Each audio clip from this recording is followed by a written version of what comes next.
ជំរាបសួរប្រិយមិត្តដែលធ្លាប់តាមដានក្នុង YouTube Channel របស់ខ្ញុំដំបូងហើយដែលបច្ចុប្បន្នChannel YouTube នោះត្រូវបានផ្លាស់ប្ដូរមកជាឈ្មោះលាភីផ្សងបោះស្រត់ដែលជាភាសាខ្មែរ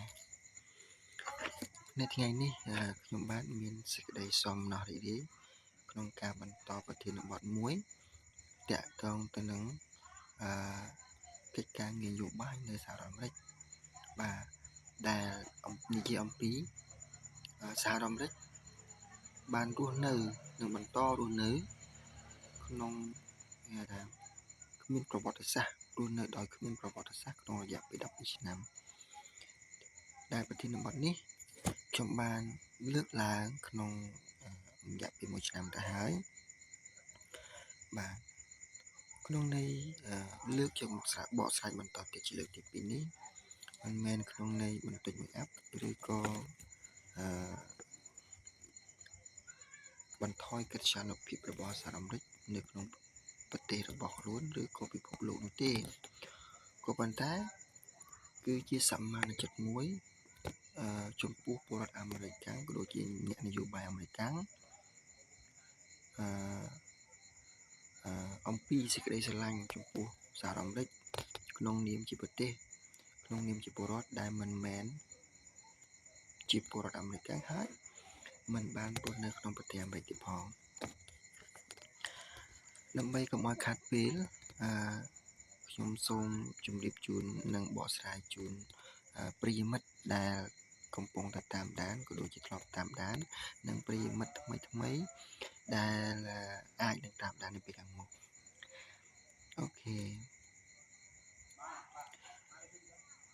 ហើយអ្វីបានខ្ញុំបានលើកឡើងថាសហរដ្ឋអាមេរិករស់នៅដោយគ្មានប្រវត្តិសាស្ត្ររយៈពេល12ឆ្នាំហេតុផលសំខាន់ចម្បង2ដែលខ្ញុំបានលើកឡើងទី1ផ្អែកទៅលើច្បាប់ណាច្បាប់សំទោសទី1ការព្យាករណ៍របស់ព្យាការីបាបាវេងកាដែលលោកបាននិយាយថាដែលលោកបានមានដីកាថាប្រធានាធិបតីអាមេរិកស្ដេចខ្មៅអូបាម៉ាគឺជាប្រធានាធិបតីអាមេរិកចុងក្រោយនៅក្នុងប្រវត្តិសាស្ត្រអាមេរិកទី1ទី2ទៀតតល័យកផ្លូវច្បាប់មួយចំនួនដែលខ្ញុំបានលើកឡើងហើយថាបុគ្គលមួយរូបដែលអាចក្លាយទៅជាប្រធានាធិបតីអាមេរិកពេញច្បាប់ 100% បានមិនមែនគ្រាន់តែការជាប់ឈ្មោះជាប្រធានាធិបតីអាមេរិកសំទោសមិនគ្រាន់តែការជាប់ឈ្មោះជាប្រធានាធិបតីអាមេរិកតាមរយៈការបោះឆ្នោតតែមួយយ៉ាងនោះទេវាទាមទារឲ្យមានការតាំងរូបថតនៅក្នុងសេតវិមានហើយខ្ញុំក៏ធ្លាប់បានបកស្រាយរួចដែរថាគោលបំណងនៃការបង្កើតទំនៀមទម្លាប់មួយនេះនៅក្នុងសេតវិមានមិនមែនជារឿងធម្មតានោះទេអតីតប្រធានាធិបតីអាមេរិកមានចក្ខុវិស័យវែងឆ្ងាយរួចស្រេចថាជំនួសផ្ទៃក្នុងសហរដ្ឋអាមេរិកនឹងអាចកើតមានឡើងដូចនេះដើម្បីបន្ថយកម្ដៅនៃចំនួននយោបាយនោះអ្នកនយោបាយអាមេរិកត្រូវតែសម្របសម្រួលគ្នាដើម្បីមានភពសំណាងមានរូបថតនៅក្នុងសេតវិមានលក្ខណៈអ្នកនយោបាយអាមេរិកមានចំនួនគ្នានោះ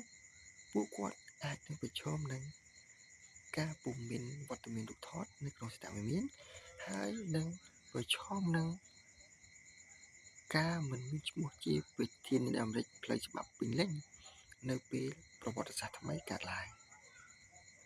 អញ្ចឹងចំណុចនេះគ្រាន់តែខ្ញុំបានរំលឹកឡើងវិញប៉ុន្តែវាស្ថិតក្នុងវីដេអូចាស់ដែលខ្ញុំបានធ្លាប់បកស្រាយកន្លងមកហើយតើយើងក្នុងនាមជាប្រជាជាតិដូចគ្នាមិនថាអាមេរិកឬក៏ប្រទេសផ្សេងៗទៀតយើងនៅឈរអបដៃមើលចំនួនផ្ទៃក្នុងរបស់អាមេរិកចំនួននយោបាយរវាងគណៈបក2គឺគណៈបកសាធារណរដ្ឋរួមទាំងគណៈបកប្រជាធិបតេយ្យនឹងឬក៏យើងគួរតែមានដំណោះស្រាយណាមួយ ជាយោបល់ក្តីជាអ្វីមួយក្តីដើម្បីឲ្យសហរដ្ឋអាមេរិកពិចារណាលើកយោបល់នេះឬក៏សភាអាមេរិកពិចារណានៅចំណុចណាមួយដើម្បីផ្សះផ្សាជាតិអាមេរិកខាងឡើងវិញតើចំណុចទី1ចំណុចទី2តើយើងអាចមានវិធានច្បាប់ណាមួយដើម្បីកាត់ក្បាលតម្រឹមមុខដែរទេចំណុចនេះគឺជារបបនយោបាយមួយដែលសហរដ្ឋអាមេរិកកំពុងតែប្រឈមតើយើងអាចកាត់ក្បាលតម្រឹមមុខបានដែរទេនៅពេលដែលប្រធានាធិបតី Joe Biden ដែលខ្ញុំបង្អាប់គាត់ថាជា President Old Man ហ្នឹងគាត់បានសម្រេចកំហុសនយោបាយធ្ងន់ធ្ងរក្នុងប្រវត្តិសាស្ត្រប្រទេសអាមេរិកដែលគាត់មិនសម្រេចចិត្តយកអតីតប្រធានាធិបតី Donald Trump ចូលទៅក្នុងសិទ្ធិវិមានដែរអញ្ចឹងណាបាទតែខ្ញុំធ្លាប់លើកឡើងឲ្យថាអញ្ចឹងហើយទើបដែលខ្ញុំតែងតែបានលើកឡើងថាគាត់បានកសាងកំហុសមួយក្នុងប្រវត្តិសាស្ត្រអាមេរិកក្នុងន័យគេថាបង្កើតឲ្យមានអរិភាពឬក៏គេថាភាពមើលមុខគ្នាមិនត្រង់កាន់តែកើនឡើងរវាងប្រធានាធិបតីបន្តអញ្ចឹងខ្ញុំសូមបញ្ជាក់ជូនថាអតីតប្រធានាធិបតី Joe Biden បានបង្កើតកំហុសមួយក្នុងប្រវត្តិសាស្ត្រអាមេរិកដែលគាត់មិនបានសម្រេចចិត្តមិនទទួលយករូបថតប្រធានាធិបតី Donald Trump ទៅក្នុងសិទ្ធិវិមានគឺមានគាត់យកទៅប្រធានាធិបតីអូបាម៉ាមួយទេអញ្ចឹងក្នុងនេះវាជាភាពតឆ្លោះមួយថាតើ Donald Trump ប្រធានាធិបតី Donald Trump គាត់លោកសម្រេចចិត្តខាងរូបថតប្រធានាធិបតី Joe Biden ដែរទេនៅពេលដែលលោករកមិនមានបបសំណាងជួយរូបថតនោះនៅក្នុងសិទ្ធិវិមានអញ្ចឹងណាបាទដំណោះស្រាយនោះតើសហរដ្ឋអាមេរិកអាចធ្វើវិសោធនកម្មសភាអាមេរិកអាចធ្វើវិសោធនកម្មរដ្ឋធម្មនុញ្ញណា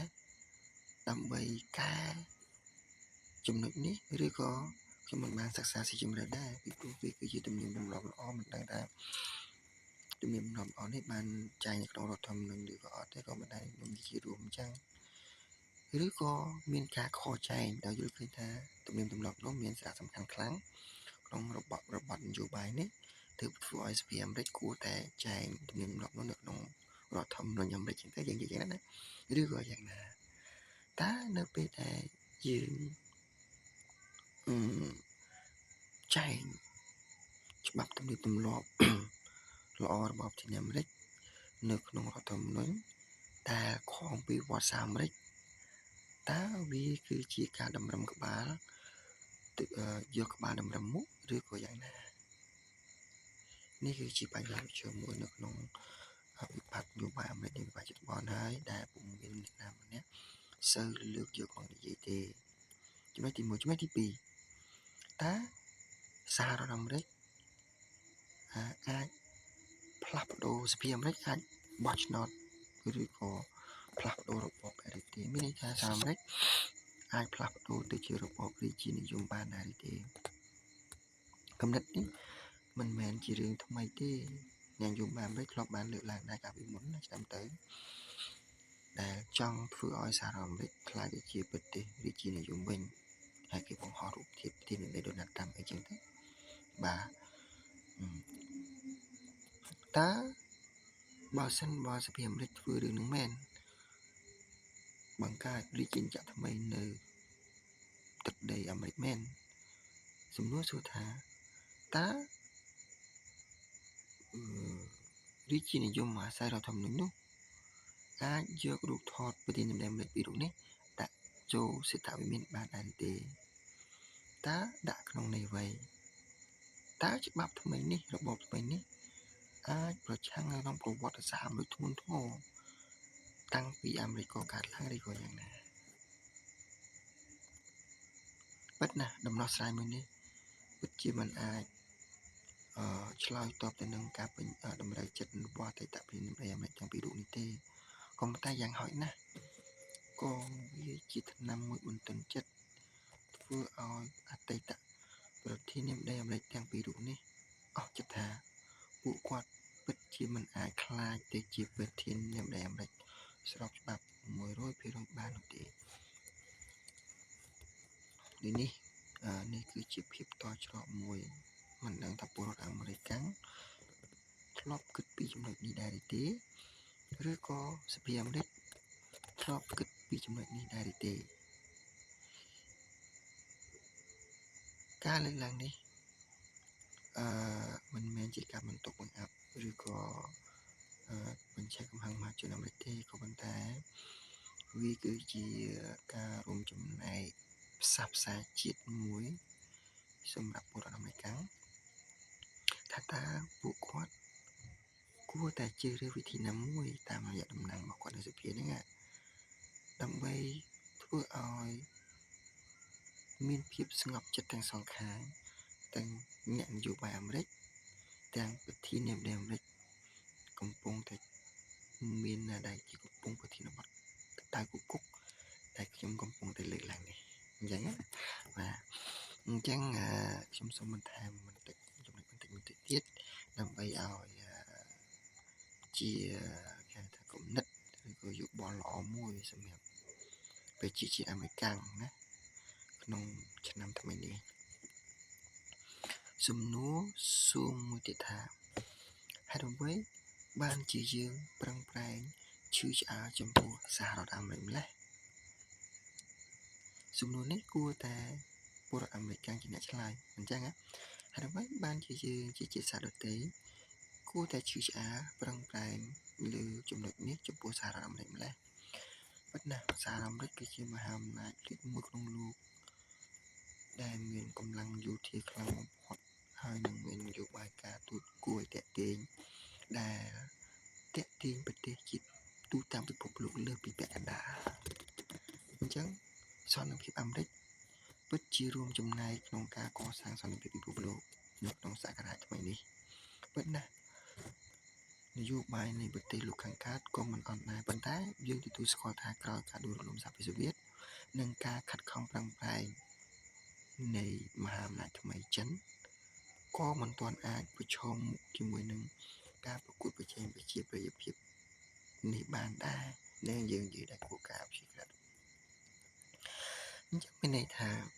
ការកសាងការជឿឆ្អាលចំពោះសហរដ្ឋអាមេរិក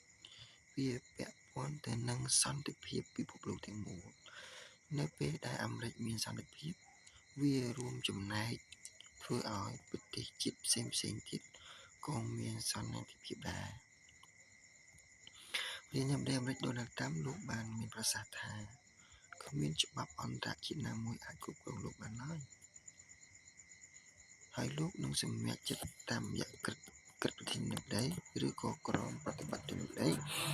ដើម្បីធ្វើការពង្រៀនដល់ប្រទេសណាមួយនៅក្នុងពិភពលោកដែលហ៊ានប្រឆាំងនឹងផលប្រយោជន៍អាមេរិកពិតណាស់ការអនុវត្តប្រធានក្រៅច្បាប់ណាមួយមិនមែនជាលើកទី1ទេដែលប្រធានាធិបតីលើកឡើងនោះមានមេដឹកនាំយោធាក៏ដូចជាមេដឹកនាំមួយចំនួនទៀតឬក៏នីតិយានជាន់ខ្ពស់ក្នុងពិភពលោកនេះតែងតែលើកឡើងបាទនៅក្នុងបរិបទដែលពួកគាត់មានអំណាច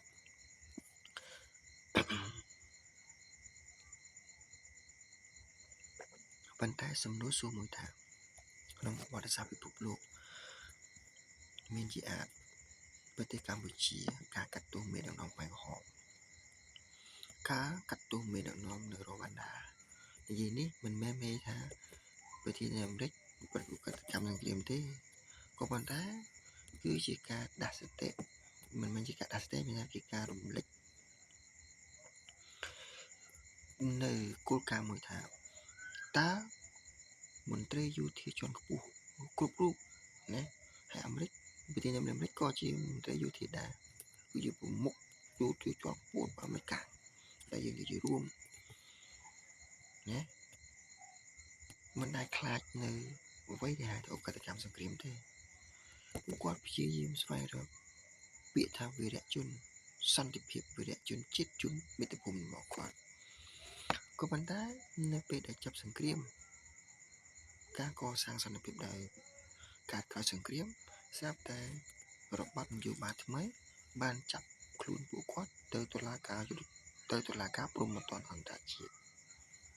អញ្ចឹងវាជារឿងកាត់ក្រោយអញ្ចឹងវាមិនមែនជារឿងថ្មីមួយទេដែលក្រមយោធាណាទោះបីជាប្រទេសនោះសេរីក៏ដោយឬប្រទេសនោះកុម្មុយនីក៏ដោយតែងតែលើករឿងនេះអញ្ចឹងការលើកឡើងរបស់ប្រធានាធិបតីអាមេរិកដូណាល់ត្រាំមិនមែនជារឿងថ្មីទេសម្រាប់ប្រវត្តិសាស្ត្រអន្តរជាតិក៏ដូចជាទំនាក់ទំនងអន្តរជាតិពិសេសក្រមយោធាមិនថាប្រទេសសេរីឬក៏ប្រទេសកុម្មុយនីអញ្ចឹងការលើកឡើងនេះក៏ជាការគឺគ្រាន់តែជាការរំលឹកហើយជាការខិតខំប្រឹងប្រែងរួមចំណែកកសាងការផ្សះផ្សានយោបាយប្រទេសក្នុងអាមេរិកដើម្បីឈានដល់ការបញ្ចប់ជំនួបផ្ទៃក្នុងផងនិងការប្រើប្រាស់កម្លាំងផ្ដេសផ្ដាសប្រឆាំងនឹងរដ្ឋដទៃផងសន្តិភាពដែលអង្គការសហប្រជាជាតិផ្ដល់ជូនជារង្វាន់ទៅដល់មេដឹកនាំពិភពលោកហើយដែលព័ត៌មានយើងផ្សាយថាប្រធានាធិបតីដូណាល់ត្រាំនោះក៏ទទួលបាននូបែលមួយដែរនោះគឺមិនគ្រប់គ្រាន់ទេនូបែលពិតប្រាកដដែលប្រជាជាតិទាំងអស់នៅក្នុងពិភពលោកចង់ផ្ដល់ជូនប្រធានាធិបតីអាមេរិក